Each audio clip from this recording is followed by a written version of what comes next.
GeM aromatics limited IPO, इसका complete review करेंगे, साथ ही जीएमपी देखेंगे कितना जीएमपी चल रहा है, इसमें सब्सक्राइब करना है कि नहीं करना है, मैं क्या करने वाला हूं, पूरा डिसीजन इस वीडियो में मिलेगा, तो वीडियो को पूरा देखिएगा। आइए डिटेल्स की बात करें तो आईपीओ 19 को ओपन हो रहा है। एक्चुअली 19 अगस्त को बहुत सारे आईपीओ ओपन हो रहे हैं, जिसमें मेन बोर्ड भी है और एसएमई आईपीओ भी है। 21 अगस्त को इसकी क्लोजिंग हो जाएगी। फेस वैल्यू की बात करें ₹2 पर शेयर इसका फेस वैल्यू है। इशू प्राइस बैंड की बात करें तो 309 से 325 पर शेयर इशू प्राइस बैंड है।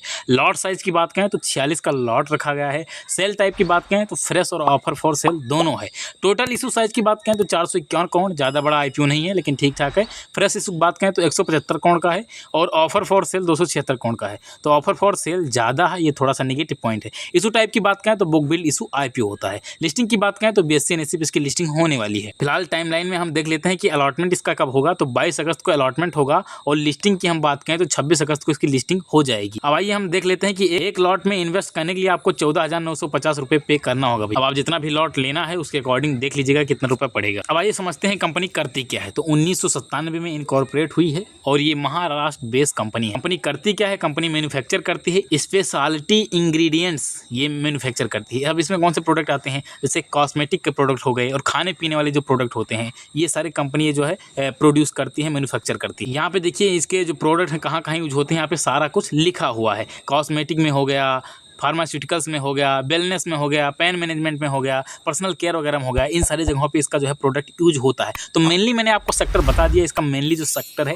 कॉस्मेटिक वाला है और दूसरा जो है फूड वाला जो सेक्टर हो गया, खाने पीने वाला जो सेक्टर हो गया, वहाँ इसका जो है यूज होता है। तो अब ये जो कंपनियाँ होती हैं जो कॉस्मेटिक वाली हो गई, ये लोग अपना जो एक प्रोडक्ट ले आती हैं उसके मॉडल में ज़्यादा चेंज नहीं करती हैं, उसको एडवांस नहीं बनाती हैं, उसी पर लगभग काम करती रहती हैं। आप ये खाने पीने वाली भी चीज़ देख लीजिए, जो खाने पीने वाले प्रोडक्ट होते हैं उसमें आप केवल क्वान्टिटी वगैरह देखोगे, थोड़ा घट बढ़ रहा है बस, और वो ज़्यादा चेंज नहीं करते हैं, उसी पे टिके रहते हैं क्योंकि उनको पता है कि लोग इसको कंज्यूम करेंगे। तो कंपनी का सेक्टर ठीक है, कंपनी के सेक्टर में ग्रोथ भी है, कोई दिक्कत वाली बात नहीं है। अब आइए फाइनेंशियल देखते हैं, फाइनेंशियल तगड़ा है कि नहीं तगड़ा है। तो फाइनेंशियल की बात करें, एसेट्स की बात करें तो 295 करोड़ का एसेट था 2023 में। 2024 में एसेट 368 करोड़ का हुआ, मतलब एसेट बढ़ा, बढ़िया बात है। 2025 में एसेट फिर बढ़ा, 534 करोड़ का हो गया। टोटल इनकम की बात करें तो टोटल इनकम 2023 में 425 करोड़ का था। उसके बाद में 2024 में 454 करोड़ का हुआ, थोड़ा ग्रोथ दिखा। उसके बाद में 2025 में फिर थोड़ा ग्रोथ दिखा, 50-50 करोड़ के अराउंड जो है ग्रोथ हुआ, 205 करोड़ का टोटल इनकम हो गया। वहीं हम प्रॉफिट की बात करें तो प्रॉफिट 44 करोड़ था 2023 में। 24 में 6 करोड़ प्रॉफिट बढ़ा, 50 करोड़ का हुआ और 2025 में केवल 3 करोड़ का प्रॉफिट बढ़ा, 53 करोड़ का हुआ।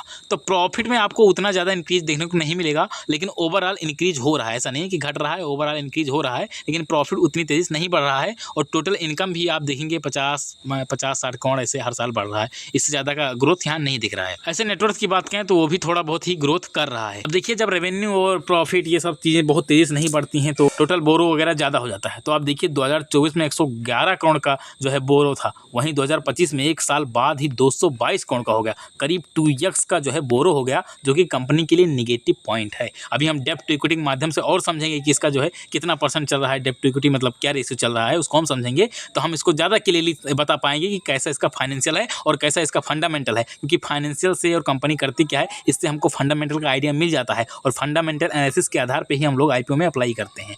आरओई की बात करें तो 18% का आरओई है। आरओसी की बात करें तो 16% का है। डेब्ट टू इक्विटी 1 से कम है, अच्छी बात है भैया, ज़्यादा डेब्ट नहीं है लेकिन फिर भी डेब्ट है।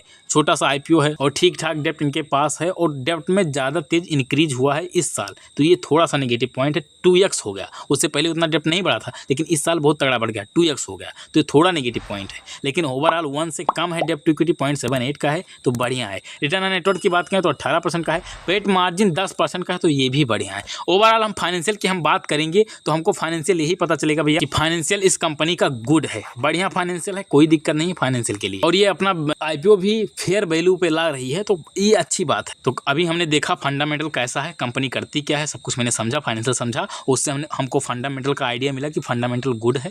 ऐसा नहीं है कि फंडामेंटल जो है बेकार है, फंडामेंटल गुड है। अब एकदम बेस्ट नहीं है, बेस्ट केस हम तब कहते जब पेट मार्जिन वगैरह 20% ऐसे कुछ होता, इस तरह जब होता और जो है डेब्ट टू इक्विटी 0.5 से कम होता, ये सारी चीज़ें होती तो हम कहते, लेकिन फिलहाल गुड है, ये मान लीजिए। आईपीओ के जीएमपी की बात करें तो 35 रुपये की जीएमपी चल रहा है, इसके अकॉर्डिंग करीब 10% का आपको लिस्टिंग गेन मिल सकता है। तो ये तो रहा इसका पूरा डिटेल। अब हम बात करते हैं इसमें अप्लाई करना चाहिए कि नहीं करना चाहिए। देखिए, आप लिस्टिंग गेन के लिए 10%, 20% इस तरह के लिस्टिंग गेन के लिए अप्लाई करना चाहते हो तो इसमें आप अप्लाई कर सकते हो। और वहीं दूसरा हम बात करें, आप लॉन्ग टर्म के लिए होल्ड करना चाहते हो तो लॉन्ग टर्म के लिए अभी हम इस आईपीओ में नहीं सोच रहे हैं और ना हम सोच पाएंगे। आने वाले समय में जब कंपनी का और ग्रोथ होगा और तगड़ा सेक्टर बढ़ेगा, इसका सब कुछ होगा, तब हम इसको होल्ड करने के लिए सोचेंगे। लेकिन फिलहाल मेरा ऐसा कोई व्यू नहीं है, ये मेरा पर्सनल व्यू है। आपका कुछ भी हो सकता है, आप केवल यहाँ पे एजुकेशन के पर्पज से आए हो, आईपीओ के बारे में जानने आए हो, कंपनी करती क्या है ये सब जानने आए हो, मुझसे जो है अपना राय बदलने नहीं आए हो। आपका जो भी राय हो भैया कमेंट में खुल के बताइए कि आप होल्ड करने वाले हो, सेल करने वाले हो, क्या करने वाले हो, जो भी करना है अपने हिसाब से करिएगा। लेकिन मेरे हिसाब से मैं तो इसमें केवल लिस्टिंग गेन के लिए सोचूंगा, ट्राई करूंगा कि अप्लाई कर दिया जाए। बाकी लॉन्ग टर्म के लिए अभी इसमें कोई व्यू नहीं है। बाकी आपको जो करना है आप भी जो है कमेंट में बताइए, जिससे हमको भी कुछ पता चले कि आप लोग क्या सोचते हो। तो फिलहाल आज की वीडियो पे समाप्त करते हैं। ऐसे शानदार कंटेंट के लिए चैनल को सब्सक्राइब करिएगा। मिलते हैं अगले वीडियो में, तब तक के लिए जय हिंद, वंदे मातरम।